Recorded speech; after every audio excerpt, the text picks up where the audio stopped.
I found one spreadsheet that got my boss fired, sent him to prison, and taught me that patience is the only weapon that never jams.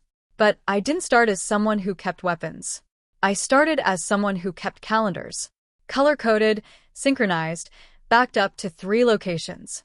I was 23 when I graduated from a state school with a degree in statistics and a minor in being overlooked. My resume was fine. My GPA was better.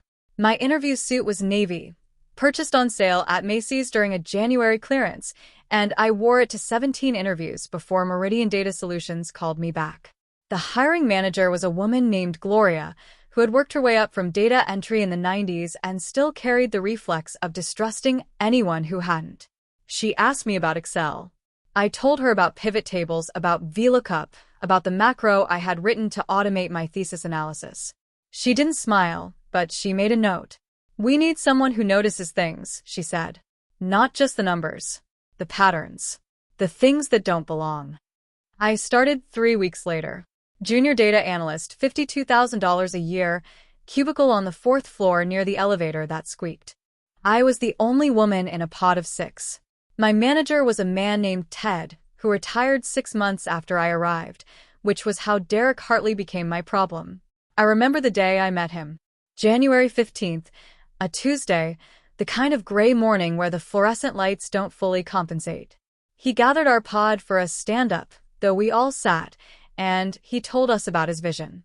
"Meridian isn't just about data," he said. "It's about insights. About being the people who see what others miss." He was wearing a watch I later learned cost $8,000. He looked at each of the men while he spoke. He looked through me. I told myself it didn't matter. I told myself I was there to work, not to be seen. I opened my laptop, I opened Excel, and I started building. The first year was fine. Better than fine. I was good at my job, the kind of good that doesn't draw attention because everything I touched simply worked. I cleaned datasets that had been corrupted for years. I built dashboards that saved the sales team 10 hours a week. I stayed late, came early, ate lunch at my desk while reading documentation for software we didn't even use yet, just in case. Derek called me kiddo from the start. "Good work, kiddo. Run this again, kiddo." He never used my name in meetings, referring to me as my analyst or the numbers person. When I presented findings, he stood beside me, close enough that I could smell his cologne, and he would nod along as if he were translating my words into something the executives could understand. I didn't mind. I was learning. I was building a reputation, even if it was invisible. I was saving money, paying off student loans, sending checks to my mother that she pretended not to need. I was 24, then 25. I was waiting for my life to start, not realizing it already had. The first theft was small. I had spent 2 weeks analyzing customer retention patterns, working late because the data was messy, and I couldn't sleep until it was clean. I found something, a correlation between support ticket response time and renewal rates that no one had noticed. I wrote it up. I sent it to Derek with a note. "Possible presentation material?" He didn't respond. 3 days later, I watched him present my findings to the regional director. He didn't use my slides. He had rebuilt them with his fonts, his colors, his name in the footer. He said, as I was analyzing our retention data, and I felt something cold in my stomach, but I told myself it was fine. He was my manager. He was supposed to elevate my work. This was how it worked. I went back to my desk. I opened a new folder. I called it Q3 Analysis, Derek's Edits. I dated the original file. I took a screenshot of my email to him. I told myself I was being paranoid. I told myself this was just in case. It wasn't paranoia. It was pattern recognition. The thing Gloria had hired me for. The thefts escalated. Not in size, but in audacity. A forecasting model I built became our team's proprietary methodology. An automation script I wrote in Python became a tool I developed. Each time I documented. Each time I told myself to be patient, to be professional, to not be the difficult woman, the angry woman, the woman who couldn't take a compliment without counting the cost. I missed my sister's birthday dinner in October. She was turning 30, and she had flown in from Chicago, and I was debugging a dashboard that Derek had promised to the CEO by morning. I sent flowers. I sent a text. I sat in the office until 11 p.m., and when I finally got the visualizations to render correctly, I took a photo and sent it to Derek with a note. Ready for your review. He sent back a thumbs-up emoji. He didn't mention my sister. He didn't mention the time. The next day, he presented the dashboard as his own, and I watched the CEO shake his hand. I was 26. I had been at Meridian for 3 years. I had built 14 major projects that carried Derek's name. I had $12,000 in savings, a growing sense that I was disappearing, and a folder with 400 rows of documentation that I didn't know how to use. Then came the vendor file. March. The kind of early spring that still feels like winter. Derek was working from home, which meant he was golfing. I knew because I had seen the reservation confirmation in his calendar when I was scheduling a meeting. His administrative assistant, a tired woman named Barbara, who was counting days until retirement, was out sick. An approval crossed my desk that needed his signature, but I was listed as his delegate for the day. $40,000. Hartley Consulting Group, LLC. Strategic Data Services. I stared at it for 10 minutes. I knew every vendor. I knew every consultant. I had processed invoices for 3 years, and I had never seen this name. I pulled the vendor master file. I searched. Nothing. I searched again. Case insensitive. Partial matches. Nothing. I pulled the payment history. 3 invoices. $40,000 each. 18 months. $120,000 total. All approved by Derek. All processed during weeks when I was covering for him. All with descriptions so vague they could mean anything. I didn't approve it. I saved the file. I went home. I sat in my apartment. Not the one I own now, but a studio with a window that faced a brick wall, and I opened a bottle of wine I had been saving for a celebration that never came. I opened my laptop. I started building. Not a case. Not yet. A structure. A way of understanding what I had found. Hartley Consulting Group, LLC. I searched incorporation records. Delaware because of course. Registered agent. Linda Hartley. Derek's wife. The address, a rental mailbox in a strip mall 23 minutes from the house Derek had shown off at the holiday party, the one with the pool he never used. I found the rental agreement. Scanned, uploaded, signed in Derek's handwriting. Paid with a corporate card. I found the email where he instructed accounts payable to expedite the first invoice. I found the calendar entries where he blocked strategic planning sessions on the same days the payments processed. Sessions with no attendees, no location, no notes. I didn't sleep that night. I didn't sleep the next night. I went to work, I did my job, I said no worries when Derek took credit for regression analysis I had built, and every night I came home and I added rows. 500, 600, 700. I learned things I didn't want to know. That Derek had been stealing longer than he had been stealing from me. That the $120,000 was probably not the total. That he had gotten sloppy or confident or both. I also learned that I was not the first. Barbara, the administrative assistant, had been with Derek for 8 years. She had seen things, I realized. She had processed payments before I arrived. She had retired suddenly, 6 months early, with a package that was generous even by Meridian standards. I called her. I told her I was doing exit interview follow-up. She was silent for a long time. Then she said, "You're the girl with the calendars. The color coding." I said yes. She said, "I kept boxes. In my garage." I didn't know what else to do. I drove to her house that weekend. She lived in a subdivision where every house looked the same, which felt appropriate. She gave me 3 file boxes. Invoices. Emails printed on paper because she didn't trust the system. Notes in her handwriting, shaky but legible, documenting payments she had questioned and been told to process anyway. She had been building her own spreadsheet. On paper. In secret. For years. I was going to retire anyway, she said. I didn't want the trouble. But I couldn't throw them away. Someone should know. I took the boxes. I scanned everything. I added 147 rows. Row 847. I remember sitting with that number, staring at it, wondering if I was building a case or a coffin, wondering if I was brave or broken, wondering if there was a difference. Then Derek put me on a performance improvement plan. It was a Tuesday. He called me into his office, closed the door, adjusted his $8,000 watch. He told me my communication style wasn't leadership material, that I needed to be more visible, more assertive, more present in meetings. He said the PP was standard, a formality, a way to get me the support I needed. I knew what it was. I was 3 weeks from my annual review, from my promotion eligibility, from the 15% raise that would have put me at $65,000 and changed my life in small but real ways. He was cleaning house, removing the evidence, making sure that when I eventually quit, and I would quit, everyone quit eventually, no one could say I had been anything special. I sat in that chair. I smiled. I said, "I understand, Derek. I really appreciate the feedback." I shook his hand. His grip was firm, confident, the grip of a man who had never been caught. I went back to my desk. I opened row 848. I titled it Exit Strategy. I began. Not revenge. Not yet. Architecture. A way of leaving that would make sure I was remembered. I spent 6 weeks living in 2 timelines. In one, I was Maya Chun, struggling employee, working through her PIP, grateful for the opportunity to improve. In the other, I was someone else.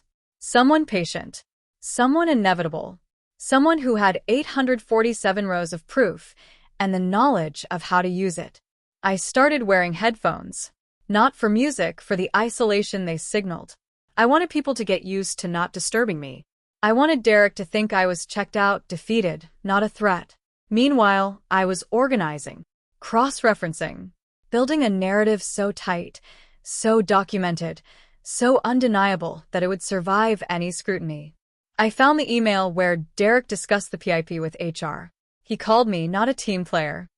He said I was overly focused on individual recognition. He recommended managed exit if I didn't improve.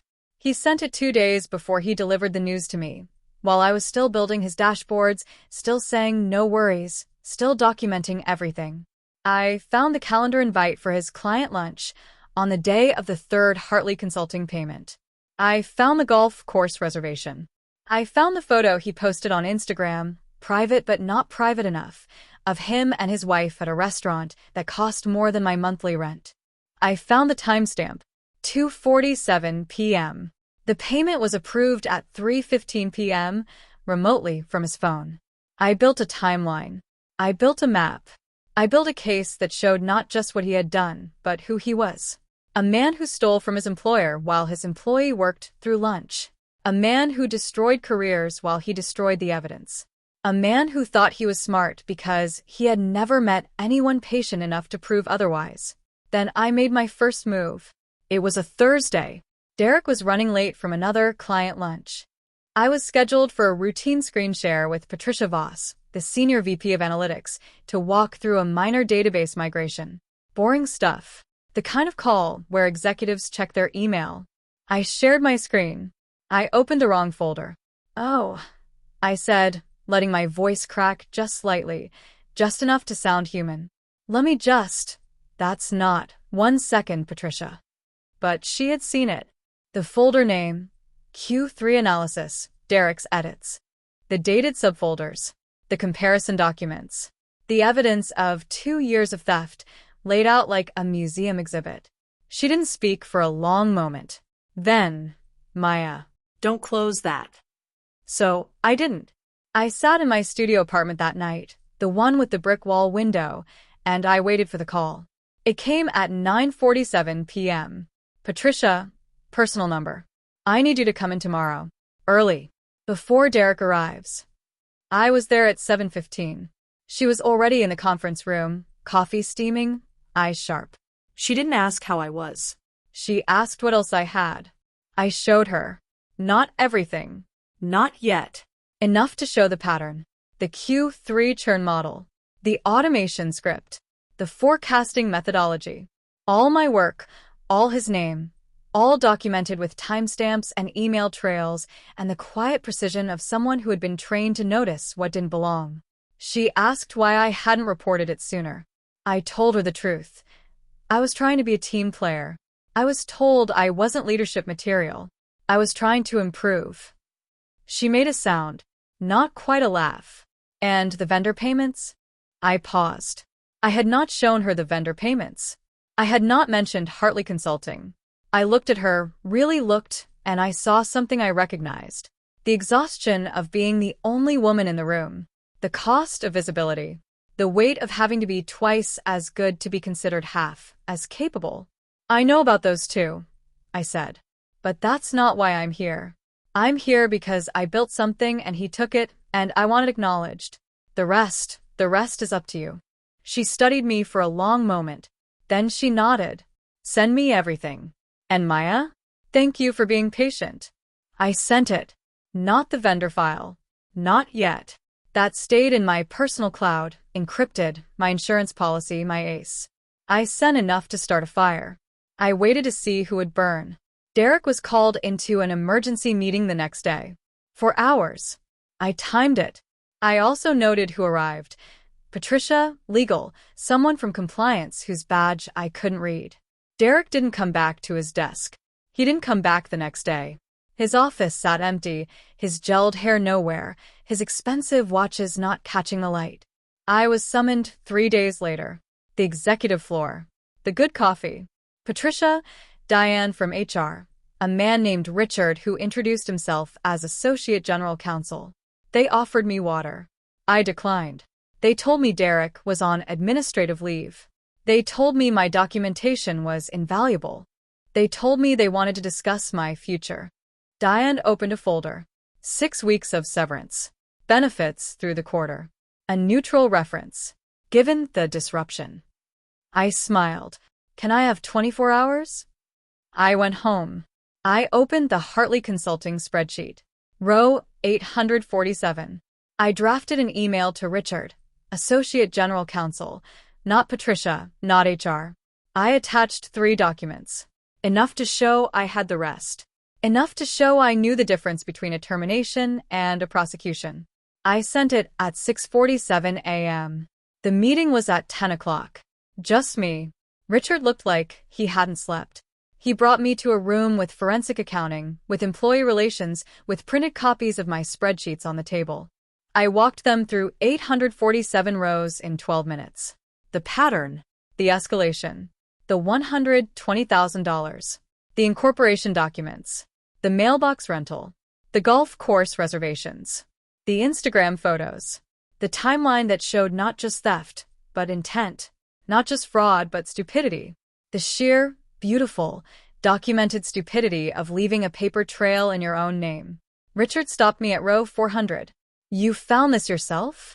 I was covering his approvals. I got curious.